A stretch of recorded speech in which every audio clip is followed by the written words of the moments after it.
আজকে আমরা যে চ্যাপ্টারটা শুরু করব তার নাম হলো কনিক সেকশন। এবার কনিক সেকশন শুরু করতে হলে দেখতে হবে যে একটা কনিক সেকশনের সংজ্ঞা কী।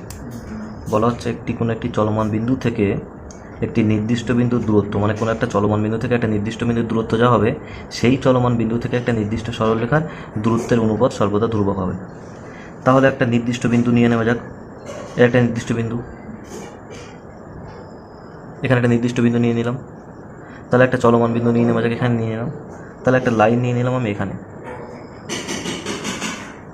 তাহলে বলছে এটা একটি চলমান বিন্দু।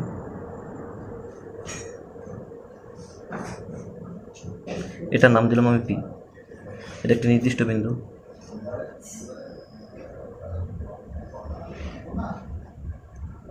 এর নাম দিলাম আমি এস। আর এটা একটি নির্দিষ্ট সরলরেখা।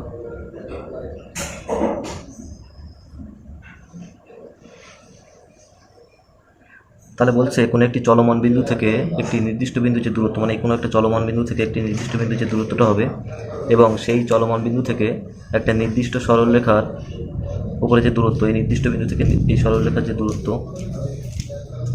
এটা লম্ব দূরত্ব হবে। সেই দূরত্বটাকে বলা হবে, সেই দূরত্বের অনুপাতটাকে একটা ধ্রুবক হবে, এবং সেই অনুপাতটিকে বলা হবে এটা ইসেন্ট্রিসিটি বা উৎকেন্দ্রতা। এবার একটা পি পয়েন্ট আছে, তো পি এর একটা স্থানাঙ্ক থাকবে, সেটা এইচ কমা কে, এবং এসটাকে আমি আলফা কমা বিটা ধরে নিলাম। আর এই যে নির্দিষ্ট সরলরেখার সমীকরণকে আমি L x plus M Y plus N equal to 0 ধরে নিলাম। তাহলে এবং আরেকটা জিনিস আমাদের মনে রাখতে হবে যে এই এস বা নির্দিষ্ট বিন্দু, এটাকে আমরা বলবো নাভি। এটা আমাদের মনে রাখতে হবে। এই যে পি বা চলমান বিন্দু যেটা এইচ কমা কে ধরেছি, এটা সঞ্চারপথই বিভিন্ন রকম কনিক সেকশন দেবে। আর এই নির্দিষ্ট সরলরেখাকে বলা হবে নিয়ামক। এটা আমাদের মনে রাখতে হবে। এবং দ্বিতীয়টিতে বলছে যে ওর অনুপাতকে ই বলা হবে, সেইটাকে ইসেন্ট্রিসিটি বা উৎকেন্দ্রতা বলা হয়। তাহলে ই মানে কি? কোনো একটি চলমান বিন্দু থেকে একটা নির্দিষ্ট বিন্দুর দূরত্ব, এবং ওই চলমান বিন্দু থেকে একটা নির্দিষ্ট সরলরেখার দূরত্ব। তাহলে এর মান কী হবে? একটা চলমান বিন্দু থেকে একটা নির্দিষ্ট বিন্দুর দূরত্ব মানে এস থেকে পি এর যে দূরত্ব, তাহলে এস পি হবে। আর কোনো একটি চলমান বিন্দু থেকে একটা নির্দিষ্ট সরলরেখার দূরত্ব মানে এই যে চলমান বিন্দু আছে, এখান থেকে এই যে সরলরেখার লম্ব দূরত্বটা হবে, সেটাই বলা হচ্ছে। তাহলে কী হবে? পিএম হবে। তাহলে E equal to SP by PM, এটা আমাদের মনে রাখতে হবে। তাহলে এখানে SP by PM equal to P. তাহলে আমাকে এসপিটা বার করে নিতে হবে। কী হবে? এইচ মাইনাস আলফা তার square plus K minus beta তার স্কোয়ার তার রুট ওভার। এটা হলো এসপি। আর পিএম কী হবে? আমরা সরলরেখা করেছিলাম, কোনো একটি বিন্দু থেকে কোনো একটি সরলরেখার উপর লম্ব দূরত্ব কী হয়? L H plus M K plus N by root over L square plus M square. সেটাকে আবার মড করে দেবো আমরা। তাহলে এটা পিএম হবে।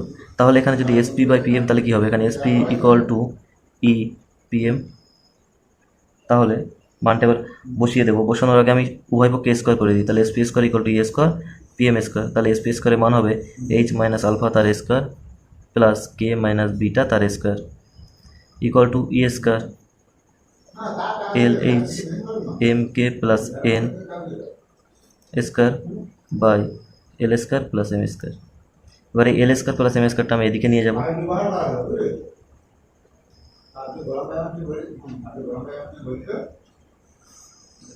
কে মাইনাস বিটা তার square equal to A square L H plus M K plus N. এবার কী হবে? এখান থেকে আমি যদি করি, সবগুলোকে ভেঙে দিয়ে স্কোয়ারে, তাহলে কোনো একটা টার্ম আসবে, তারপর এইচ স্কোয়ার আসবে, প্লাস কোনো একটা কিছু আসবে, তারপর কে স্কোয়ার আসবে, তারপরে একটা কিছু আসবে, কোনো একটা কনস্ট্যান্ট আসবে, তারপর এইচ কে আসবে তার সাথে, তারপরে একটা কনস্ট্যান্ট আসবে, তার সাথে এইচ আসবে, তারপর একটা কনস্ট্যান্ট আসবে, তার সাথে কে আসবে, এবং একটা শুধু কনস্ট্যান্ট থাকবে, সেটা ইকুয়াল টু 0 হবে, যে সমীকরণটা হবে। তাহলে ওটাকে আমরা এই এইচের জায়গায় এক্স আর কে এর জায়গায় ওয়াই পুট করে আমরা এটা একটা স্ট্যান্ডার্ড ফর্মে আমরা লিখতে চাইছি, যেটা সমস্ত কনস্ট্যান্টগুলোকে একত্রে লিখবো। যে যার সহগ যে কনস্ট্যান্ট থাকবে সেটাকে লিখবো। যে এইচের আগে যে কনস্ট্যান্ট আছে, তাহলে আমি সেটাকে এ লিখলাম। তাহলে এইচের জায়গায় যখন এক্স দিয়েছি, তাহলে এক্স স্কোয়ার। তাহলে কে স্কোয়ারের আগে যে এ ছিল, সেটাকে বি লিখলাম, তাহলে বি ওয়াই স্কোয়ার। এইচ কে আগে যে সহগটা ছিল, সেটাকে এইচ লিখলাম, 2h লিখলাম, তাহলে 2h এক্স ওয়াই প্লাস এইচের আগে যে সহগটা ছিল, সেটাকে 2g এক্স লিখলাম, কে এর আগে যেটা ছিল সেটা 2f ওয়াই, আর পুরো যে কনস্ট্যান্ট ছিল সেটাকে সি ইকুয়াল টু 0 করে দিলাম আমরা। তাহলে এখানে কি দেখা যাচ্ছে? যে প্রতিটি কনিক সেকশন প্রতিটি কনিক সেকশন কী হচ্ছে, একটা ইনডাইরেক্টভাবে প্রতিটি কনিক সেকশন একটা সেকেন্ড ডিগ্রি ইকুয়েশন হচ্ছে। এবার এই কনিক সেকশনের এর মানের উপরে ডিপেন্ড করে একটা একটা কনিক সেকশন দেবে। যদি SP by PM equal to e, তো তাহলে এর মান যদি 1 হয় তাহলে দেবে প্যারাবোলা, এর মান যদি গ্রেটার দেন 1 হয় তাহলে দেবে হাইপারাবোলা, এর মান যদি লেস দেন 1 হয় তাহলে দেবে ইলিপস দেবে। এর মানের উপরে ডিপেন্ড করবে সেটা কি হবে অ্যাকচুয়ালি। এবার আমরা শুরু করব প্যারাবোলা। তাহলে প্যারাবোলার প্রথম কন্ডিশন হলো ই ইকুয়াল টু 1 এবং এসপি সমান পিএম, কারণ এর মান যদি 1 হয় তাহলে এসপি ইকুয়াল টু পিএম হবে। এবার দেখব যে জেনারেল প্যারাবোলা কেমন হয়, মানে জেনারেলভাবে প্যারাবোলাকে কীভাবে রিপ্রেজেন্ট করা যায়।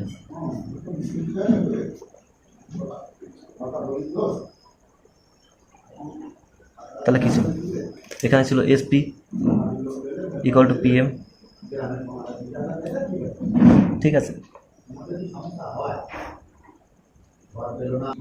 এবার যে নির্দিষ্ট সরলরেখাটা আছে সেই নির্দিষ্ট সরলরেখাটা আমি যে নির্দিষ্ট সরলরেখা ছিল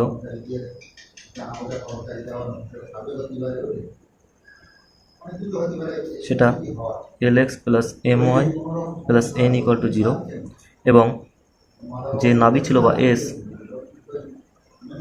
সেটাকে আমরা আলফা কমা বিটা ধরে নিয়েছিলাম এবং পি যেটা চলমান বিন্দু ছিল সেটাকে আমরা এইচ কমা কে ধরে নিয়েছিলাম। তাহলে এখানে এসপি সমান পিএম করলে যেটা হয় কী হয়, এস থেকে পি এর যে দূরত্ব কী হবে, এইচ মাইনাস আলফা তার স্কোয়ার প্লাস ওয়াই মাইনাস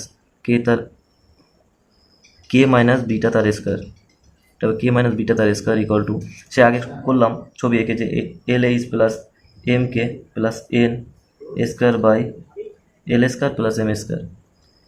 এইটা হলো জেনারেল ইকুয়েশন অফ প্যারাবোলা।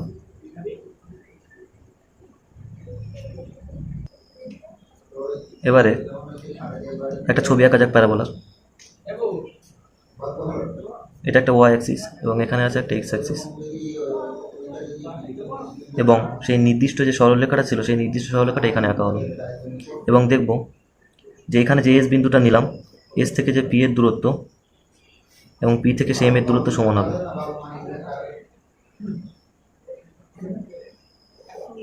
তাহলে কী হবে, এই এস থেকে যে এর দূরত্ব এখান থেকে এই দূরত্বটা সমান হবে, এস থেকে এখানকার দূরত্ব এখান থেকে এই দূরত্ব সমান হবে, এস থেকে যে এই দূরত্ব এখান থেকে এই দূরত্ব সমান হবে, এস থেকে যে এই দূরত্ব তার থেকে এখানে দূরত্ব সমান হবে, এস থেকে যে এই দূরত্ব আছে সেখান থেকে এই দূরত্ব সমান হবে, এস থেকে এই দূরত্ব এবং সেখান থেকে এই দূরত্বটা এই লাইন থেকে এই দূরত্বটা সমান হবে। তাহলে কী হবে, এই সমস্ত বিন্দুগুলো পি বিন্দু, এই পি বিন্দু যে রাস্তা দিয়ে হাঁটছে সেই রাস্তায় একটা প্যারাবোলা তৈরি করছে, তাই এই পি বিন্দুর লোকাস বা পি বিন্দুর সঞ্চারপথকে বলা হবে এর প্যারাবোলা। এবার আমরা দেখব যে স্ট্যান্ডার্ড ইকুয়েশন হবে প্যারাবোলা, মানে প্যারাবোলা স্ট্যান্ডার্ড ইকুয়েশন কেমন হয়। তাহলে সেই প্যারাবোলার একটা ছবি আঁকা যাক। তাহলে প্রথমে আমরা একটা অক্ষ এঁকে নিই, অক্ষে আমরা প্রথম প্যারাবোলাটা এঁকে নিই এবং এটা একটা ওয়াই অক্ষ, এটা এক্স অক্ষ, তার প্যারাবোলাটা আছে পজিটিভ এক্স অ্যাক্সিসের দিকে হা করে আছে, ঠিক আছে। যদি এখানে আমার এস বিন্দুটা হয় তাহলে এস বিন্দুকে আমরা নাভি বলে রাখছিলাম এবং এখান থেকে যে পি বিন্দু হবে, পি বিন্দু দেখাই নিলাম, পি বিন্দু এইচ কমাকে, এবং এইখানে যেটা টানলাম সেটাকে আমরা নিয়ামক বলছি, এখান থেকে যে টানলাম সেটা নিয়ামক বলছি, সেই নিয়ামক বা নির্দিষ্ট সরলরেখা।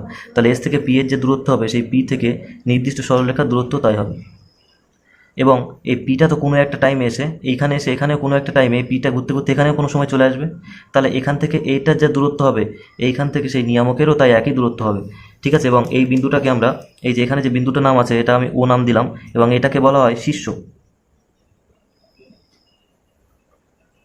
এটা এই অধিবৃত্তের একটা শীর্ষ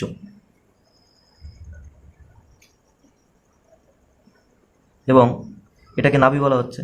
এই পি বিন্দুটা তেমন কিছু নাম দেওয়া হয় না। আচ্ছা, এই নাভির স্থানাঙ্ক যদি a,0 হয় তাহলে এই দূরত্বটা এ হচ্ছে, তাহলে এই দিকে যেটা যাচ্ছে সেটা তো এখান থেকে এর যে দূরত্ব এখান থেকে এর তাই দূরত্ব, তাহলে এর স্থানাঙ্ক এখানে কি হচ্ছে -a,0।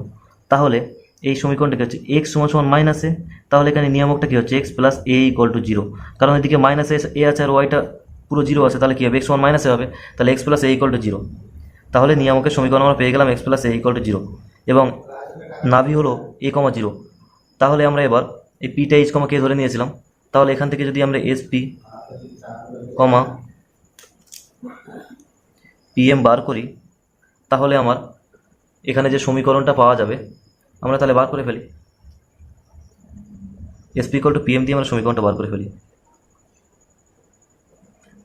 এস থেকে পি এর দূরত্ব মানে এস থেকে পি এর যে দূরত্ব হবে সেটা কি হবে এইচ মাইনাস এ তার এ স্কোয়ার প্লাস কে স্কোয়ার তার রুট ওভার সমান সমান এই নাভির দূরত্ব কি হবে এই এইচ কমা কে থেকে এই যে সমীকরণের দূরত্ব H plus A by root over one তার মড। তাহলে এবার যদি উভয় পক্ষে আমি স্কোয়ার করে দিই তাহলে কী হবে H minus a square plus k square equal to h plus a তার স্কোয়ার। তাহলে কী হবে k square equal to h plus a তার স্কোয়ার মাইনাস এইচ মাইনাস এ তার স্কোয়ার। তাহলে কে স্কোয়ার ইকুয়াল টু কী হবে 4AH। তাহলে কেটাকে আমরা ওয়াই লিখি, তাহলে ওয়াই স্কোয়ার ইকুয়াল টু, আর এইচটাকে আমরা এক্স আকারে লিখি, তাহলে 4AX। এটা এই সমীকরণটা পাওয়া গেল। তাহলে এই যে এখানে ও বিন্দু আছে এটাই তো আমার মূল বিন্দু, তাহলে এটা কী হবে 0,0। তাহলে এই অধিবৃত্তের শীর্ষ কোথায় আছে 0,0-তে। 2 নম্বর অধিবৃত্তটা কোন দিকে আছে পজিটিভ এক্স অ্যাক্সিসের দিকে, পজিটিভ এক্স অ্যাক্সিসের দিকে।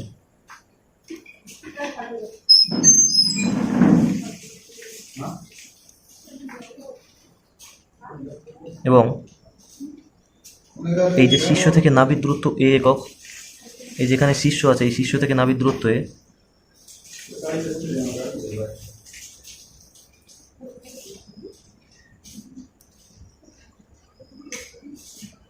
শীর্ষ থেকে নাভির দূরত্ব এ একক।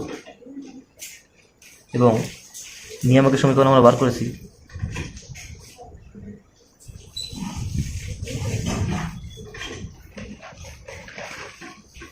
X plus a equal to 0।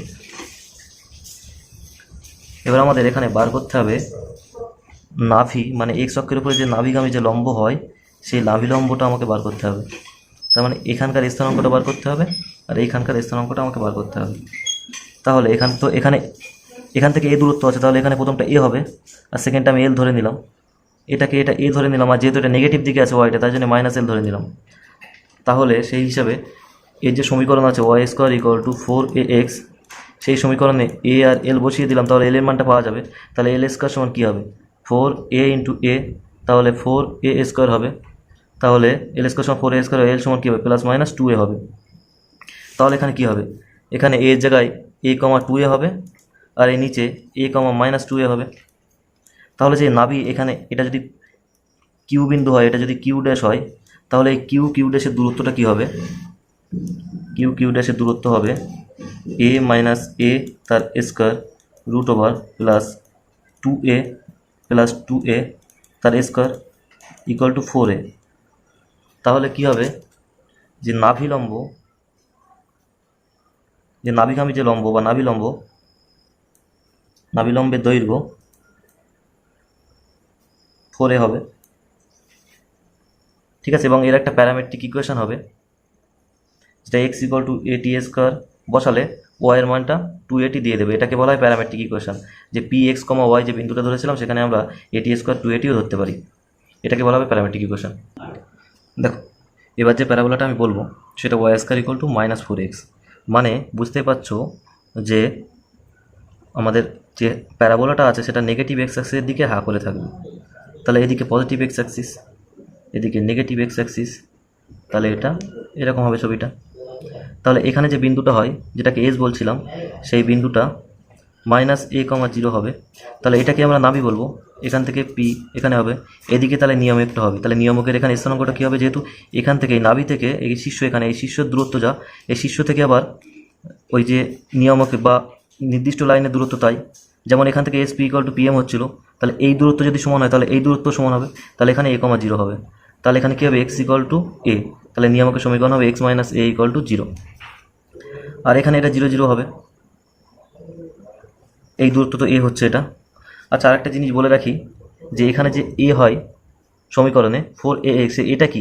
এটা হচ্ছে শীর্ষ থেকে নাভির দূরত্ব।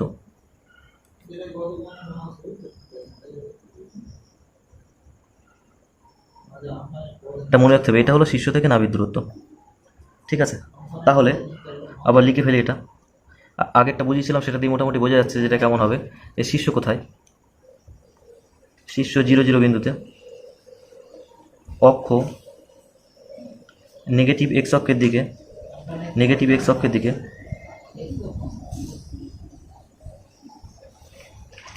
শীর্ষ থেকে নাভির দূরত্ব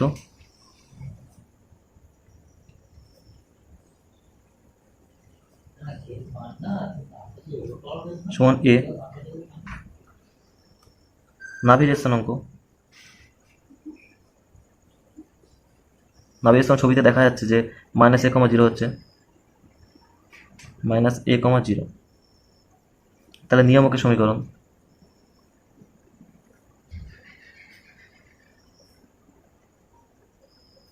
x - a = 0। আর যেটা নাভিলম্বের দৈর্ঘ্য আছে,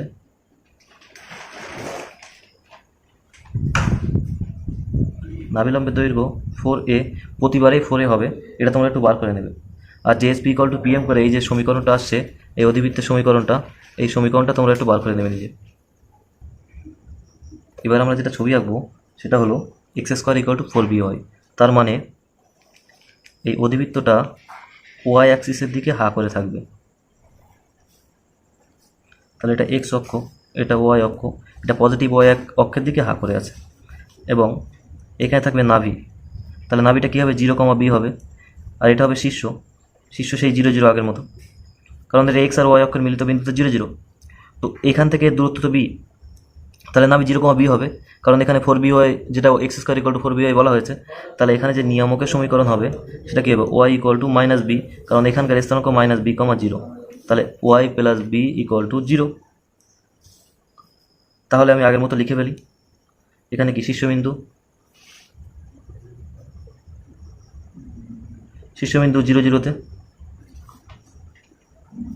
অক্ষ কোন দিকে আছে? পজিটিভ y অক্ষের দিকে। শীর্ষ থেকে নাভির দূরত্ব, এই যে শীর্ষ, এখান থেকে নাভির দূরত্ব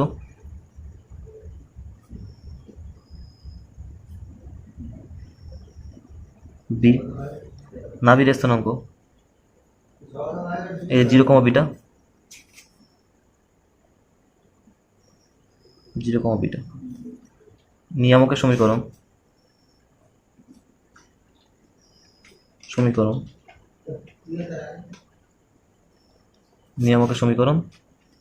y + b = 0, y + b = 0। নাভিলম্বের দৈর্ঘ্য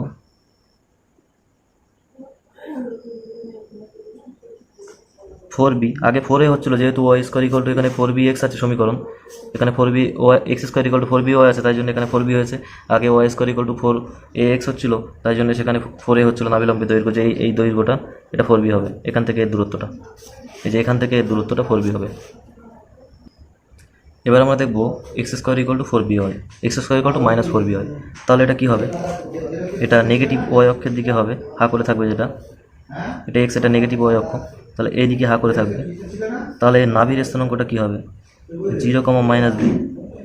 এবং এখানে যে নিয়ামক হবে, তাহলে তার স্থানাঙ্কটা হবে 0, b হবে। তাহলে নিয়ামক y = b, তাহলে y - b = 0 হবে। তাহলে এখানে শীর্ষ 0 0ই থাকবে। এখান থেকে এটা s, এটা p, এটা m থাকবে। তাহলে কি হবে? আমরা এবার লিখে ফেলি। শীর্ষ 0 0-তে,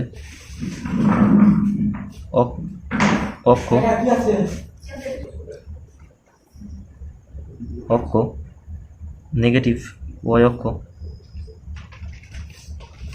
শীর্ষ থেকে নাভির দূরত্ব b। তাহলে নাভিটা কি হবে? 0, b হবে। নিয়ামক হবে y - b = 0। আর লাস্টে নাভিলম্বের দৈর্ঘ্য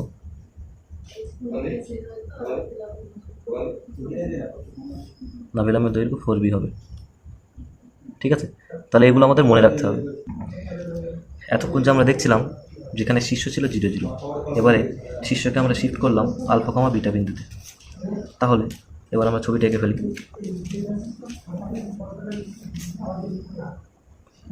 এখানে যদি আলফা কমা বিটা তার শীর্ষ হয়,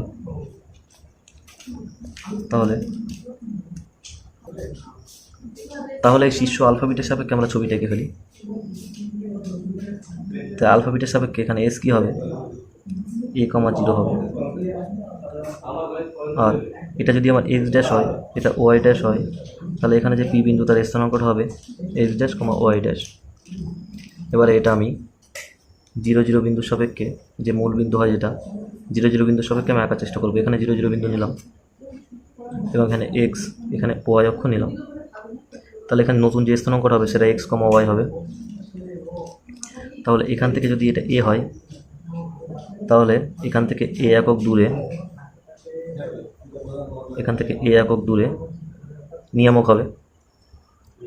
তাহলে এই অক্ষের সাপেক্ষে এই এস এর স্থানাঙ্ক কী হবে, এই 0 0 বিন্দুর সাপেক্ষে, যেহেতু এখান থেকে এটা আলফা আর এটা বিটা, এই এখান থেকে পুরোটা, তাহলে এই 0 0 বিন্দুর সাপেক্ষে এসটা কী হবে, এ প্লাস আলফা হবে। কারণ এখান থেকে যে পুরোটা সেটা এ প্লাস আলফা হয়, আর এখান থেকে এই হাইটটা যেহেতু বিটা, তাহলে এ প্লাস আলফা কমা বিটা হবে এস এর স্থানাঙ্কটা। এবং এই যে নিয়ামকটা হবে, নিয়ামকটা কি হয়, মূল বিন্দু থেকে দূরত্বটা হয়। তাহলে এইখান থেকে যে এর দূরত্ব আলফা আর এইখান থেকে নিয়ামকের দূরত্ব এ, তাহলে এই দূরত্ব হবে, এখান থেকে যে দূরত্বটা হবে সেটা কী হবে, আলফা মাইনাস এ হবে। তাহলে কি সেটা x equal to alpha minus a, তাহলে x plus a equal to alpha হবে, যেটা হবে নিয়ামকের সমীকরণ। আর এস এর স্থানাঙ্ক তো এ প্লাস আলফা কমা বিটা হয়ে গেছে। তাহলে আমরা এবার লিখে ফেলি যে শীর্ষ আলফা কমা বিটাতে এখানে নাভিলম্বের দৈর্ঘ্য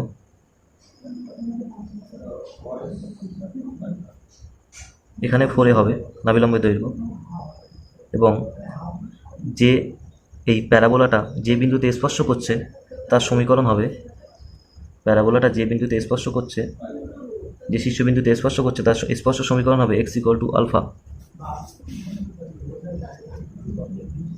আর দেখতে হবে এখানে এই নাভিলম্বের স্থানাঙ্কটা দেখতে হবে কী হবে।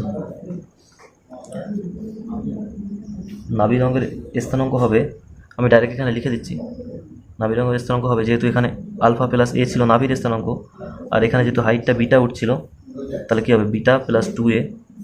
যদি এটা L1 হয় তাহলে L1টা এটা হবে, আর L2 কী হবে, আলফা প্লাস এ ইন্টু এই কমা বিটা মাইনাস 2a। এটা প্রমাণ করে বার করা যাবে, একটু তোমরা দেখে নেবে। হ্যাঁ, আর এই সমীকরণটা কী হবে, এটা ধনাত্মক এক্স অক্ষের দিকে হবে, এটা পজিটিভ এক্স অক্ষের দিকে, আর শীর্ষবিন্দু তো বলা আছে। আর নাভিটা হবে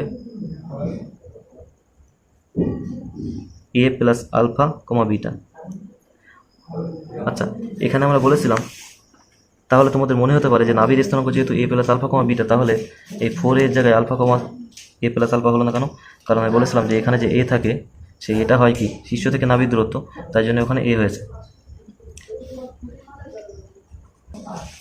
এখানে যে এক্স যে অক্ষ, সেই অক্ষের সমীকরণ হবে, যেহেতু আগে অক্ষ সমীকরণ ছিল না, সেটা মেন অক্ষের উপরে ছিল, তাহলে ওই অক্ষের সমীকরণটা কী হবে, ওয়াই ইকুয়াল টু বিটা হবে। এই যে অক্ষের সমীকরণ হবে ওয়াই ইকুয়াল টু বিটা হবে, কারণ এটা এখান থেকে বিটা হাইট উপরে অবস্থিত আছে, তাই অক্ষের সমীকরণটা হবে ওয়াই ইকুয়াল টু বিটা।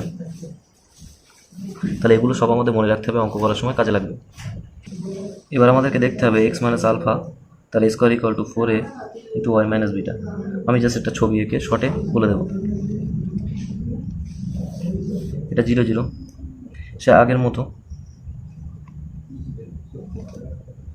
এখানে অ্যাক্সিস সেটিং করলাম, এটা আলফা কমা বিটা হবে, এটা এদিকে ওপরের দিকে হবে, কারণ x square equal two 4b এর সমীকরণটা এমন ছিল।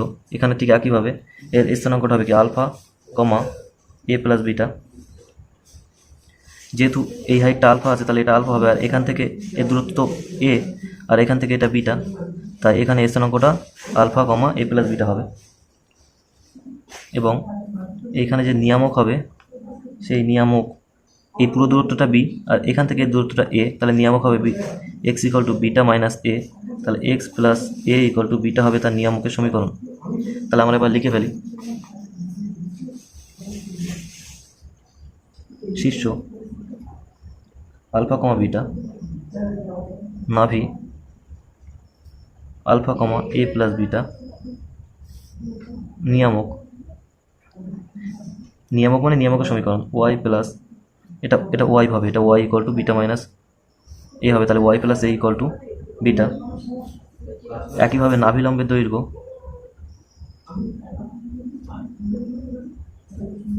নাভিলম্বের দৈর্ঘ্য 4a একক হবে, আর নাভিলম্বের প্রান্তবিন্দু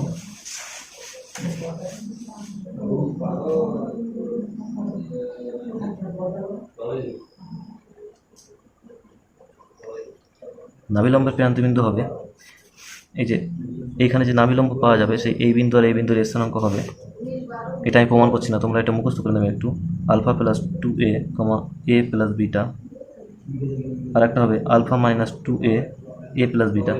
এখানে এ প্লাস বিটা কেমন হচ্ছে, এখানে এই ওয়াই এর স্থানাঙ্ক যেহেতু এ প্লাস বিটা আছে তাই এখানকার স্থানাঙ্ক এ প্লাস বিটা হবে, আর এদিকে আলফার সঙ্গে 2a, এটা একটু ক্যালকুলেশন করে দিয়ে বার করা যাবে। আরও কিছু বাকি আছে এখানে। 6 নম্বর হলো অক্ষ ওয়াই অক্ষের সমান্তরাল, সমান্তরাল যার সমীকরণ হবে এক্স ইকুয়াল টু আলফা, আর শীর্ষবিন্দুতে অঙ্কিত স্পর্শক, এই শীর্ষবিন্দু আছে এখানে অঙ্কিত যে স্পর্শকটা হবে সেই স্পর্শকের, এই শীর্ষবিন্দুতে অঙ্কিত স্পর্শকের সমীকরণ হবে ওয়াই ইকুয়াল টু বিটা, এটা ওয়াই ইকুয়াল টু বিটা এটা। আচ্ছা, যদি এখানে এমন থাকে যে কোনো একটা অধিবৃত্তের ইকুয়েশন দেওয়া থাকে X equal to A Y square plus B Y plus C, সেখান থেকে যদি বলে তার এ বার করতে হবে, শীর্ষবিন্দুর স্থানাঙ্ক বার করতে হবে, তাহলে কীভাবে বার করবো দেখি আমরা এখানে উভয় পক্ষকে এ দিয়ে ভাগ করে দেবো, তাহলে X by A equal to Y square plus B by A Y plus C হবে। তাহলে X by A equal to Y square, এখানে একটা 2 গুণ করে নিলাম, নিয়ে ওয়াই রাখলাম আর 2 একটা ভাগ করে দিলাম, তাহলে বি বাই 2a হবে। এখানে আবার বি বাই 2a তার এ স্কোয়ার যোগ করলাম, একবার বিয়োগ করলাম, বি বাই 2a তার স্কোয়ার প্লাস সি হয়ে গেল এদিকে। তাহলে এখানে কী হলো, Y plus B by 2a square minus B square by 4a plus C, এই সবগুলোকে এদিকে আবার নিয়ে গেলাম আমি। তাহলে কী হবে, X by A minus plus B square by 4a minus C equal to Y plus B by 2a তার স্কোয়ার। তাহলে 1/a যদি এখান থেকে কমন নেওয়া যায় তাহলে কী হবে, X minus 4ac by B square by 4a equal to Y plus B by 2a তার স্কোয়ার। তাহলে এই শীর্ষবিন্দুর স্থানাঙ্ক কী হবে, 4ac by minus B square by 4a comma minus B by 2a। যেহেতু সমীকরণটা কেমন ছিল, ওয়াই মাইনাস বিটা তার square equal to 4a X minus alpha, তাহলে এর সঙ্গে কম্পেয়ার করলে এরকমই হয়। এবার যদি সমীকরণটা এমন হয় Y equal to X square plus B X plus C, তাহলে তার শীর্ষবিন্দু কেমন হবে সেটা তোমরা একটু বার করে নেবে। শীর্ষবিন্দু হবে minus B by 2a comma 4ac minus B square by 4b, এটা তোমরা বার করে নেবে। এবার আমার দেখাতে হবে Y square equal two 4ax যে অধিবৃত্ত হয় তার নাভির প্রান্তবিন্দুর যে স্থানাঙ্ক সেই স্থানাঙ্ক দুটো এমন হয় সেটা আমাকে দেখাতে হবে। এবং এখান থেকে আরেকটি জিনিস দেখাতে হবে, t1 বা ইকুয়াল টু -1 বা t1 t2 ইকুয়াল টু -1, দুটো জিনিস আমাকে দেখাতে হবে। তাহলে আমরা কী করব, এখানে একটা অধিবৃত্তের ছবি এঁকে নিই যেটা Y square equal two 4x, তাহলে এখানে এস হয় a, 0। তাহলে আমি বলেছিলাম যে প্রথমে যখন এই সূত্রটা এই অঙ্কটা বোঝাই যখন এই ছবি দিয়ে, তখন বলেছিলাম প্যারামেট্রিক ইকুয়েশন একটা at স্কোয়ার 2at হয়, তাহলে এটা at1 স্কোয়ার 2at ধরে নিলাম, 2at1। আর এই নাভি দিয়ে যাচ্ছে, নাভিকে আমি আর একটা স্থানাঙ্ক আমি ধরে নিলাম at স্কোয়ার 2at, এটা ধরে নিলাম। তাহলে আমাকে এবারে প্রমাণ করতে হবে যে একটা t1 t2 t1 equal to -1, আর এই উপরে যে স্থানাঙ্কটা বার করতে বলেছে সেটা আমাকে বার করতে হবে। এটাকে আমরা t ধরে নিই আর এটাকে t1 ধরে নিই, এটা তাহলে আমাদের বলতে সুবিধা হবে। তাহলে এটা যদি p আর এটা যদি q বিন্দু হয়, তাহলে ps এর যে প্রবণতা হবে, এর প্রবণতার সঙ্গে s q এর প্রবণতা সমান হবে, কারণ একই লাইনের উপরে অবস্থিত। তাহলে ps এর প্রবণতাটা প্রথমে আমি লিখি, প্রবণতা কী হবে, y2 - y1 বা x2 - x1, তাহলে এখানে কী হবে, 2 2at minus 0 by at square minus a হয় সমান সমান কী হবে, এদিকে এস কিউ বা কিউ এস এর প্রবণতা কী হবে, 2at1 minus 0 by at1 square minus a। এখান থেকে কী হবে, t by t1 square minus 1 equal to t1 by t1 square minus a। তাহলে এবারে বর্গমূল করতে হবে, করলে কী হবে, t1 স্কোয়ার মাইনাস at1, এটা মাইনাস 1 হবে, ইকুয়াল টু t1 t তার স্কোয়ার মাইনাস t1। তাহলে কী হবে, t1 minus t1 square minus t1t equal to t1, এদিকে t হবে, এটা t মাইনাস t1। তাহলে এখান থেকে t1 কমন নিতে হবে, নিলে কী হবে, t1 মাইনাস t, আর এদিকে minus t1 minus t equal to 0। তাহলে কী হবে, t1 plus 1 into t1 minus t equal to 0। তাহলে এই ছবি অনুযায়ী এই উপরে আছে t আর এই নিচে আছে t1, তাহলে t আর t1 সমান হতে পারে না, তাই জন্য কী হবে, t1 ইকুয়াল টু মাইনাস 1 হবে, কারণ t1 প্লাস 1 ইকুয়াল টু 0। তাহলে t equal to minus 1 by t1। সেটা যদি আমি এখানে বসিয়ে দিই তাহলে কী হবে, a t1 এর জায়গায় কী বসাবো, মাইনাস 1 বাই t, তাহলে কী হচ্ছে a বাই t স্কোয়ার, আর এখানে t1 এর জায়গায় মাইনাস 1 বাই t বসালে কী হচ্ছে, মাইনাস 2a বাই t। তাহলে এটা দেখানো গেল যে একটা যদি নাবিকামি যে থাকে, যদি একটা at স্কোয়ার হয়, at স্কোয়ার কমা 2at হয়, তাহলে আর একটা হবে a by t square comma minus 2a by t, এবং t1 ইকুয়াল টু মাইনাস 1 হবে, এটা আমাকে দেখানো গেল। এবার আমরা দেখাবো যে এই Y square equal two 9x এই অধিবৃত্তের সাপেক্ষে কোন বিন্দুর কোথায় অবস্থান আছে সেটা আমরা দেখাবো। তো আমরা দেখছি যে Y square equal two 9x, এটাকে কী করবো, ওয়াই স্কোয়ার মাইনাস 9x, এটাকে আমরা বার করবো, এটা সমান এই ধরি।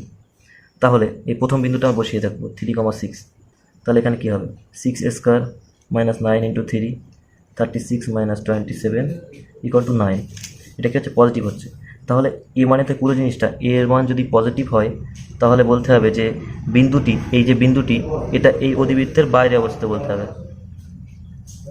এই এ সমান এ লেস দেন মাইনাস 1 হলে বলতে হবে যে এই কোনো একটা বিন্দু এই অধিবৃত্তের ভিতরে অবস্থিত। আর যদি এ সমান 0 হয় তাহলে বলতে হবে সেই বিন্দুটি সেই অধিবৃত্তের ওপরে অবস্থিত। তাহলে এই কন্ডিশন অনুযায়ী এটা কি হলো, এই যে 3,6 বিন্দুটি এই অধিবৃত্তের বাইরে অবস্থিত হলো। তাহলে আরেকটা বিন্দু নেওয়া আছে, ওখানে 4,3 বিন্দুটা আমি বসিয়ে দেবো। তাহলে এই সমান আবার ওয়াই স্কোয়ার মাইনাস 9x, এখানে আমরা 4,3 বসাচ্ছি। তাহলে কী হবে, 3 স্কোয়ার মাইনাস 9 ইন্টু 4, তাহলে কী হচ্ছে 9 মাইনাস 36 ওটু মাইনাস 27, এটা লেস দেন 0। তাহলে এটা কী হবে, এটা অধিবৃত্তের ভিতরে অবস্থিত হবে। আর একটা বিন্দু আছে যেটা 1, মাইনাস 3, তা a equal to Y square minus 9x, যে অধিবৃত্তের সমীকরণ দেওয়া থাকবে সেই সমীকরণটা একসঙ্গে করে নিতে হবে। যে Y square equal to minus 9x বা Y square equal two 4ax যদি থাকে সেটা ওয়াই মাইনাস 4ax করে নিতে হবে, এভাবে নিতে হবে। নিলে এবার এই বিন্দুটা বসিয়ে দেবো, তাহলে মাইনাস 3 তার ইন্টু 9 ইন্টু 1, তাহলে 9 মাইনাস 9, তাহলে এর মান কী হচ্ছে 0। তাহলে বলা হচ্ছে অধিবৃত্তটা এই বিন্দুটা অধিবৃত্তের উপরে অবস্থিত আছে।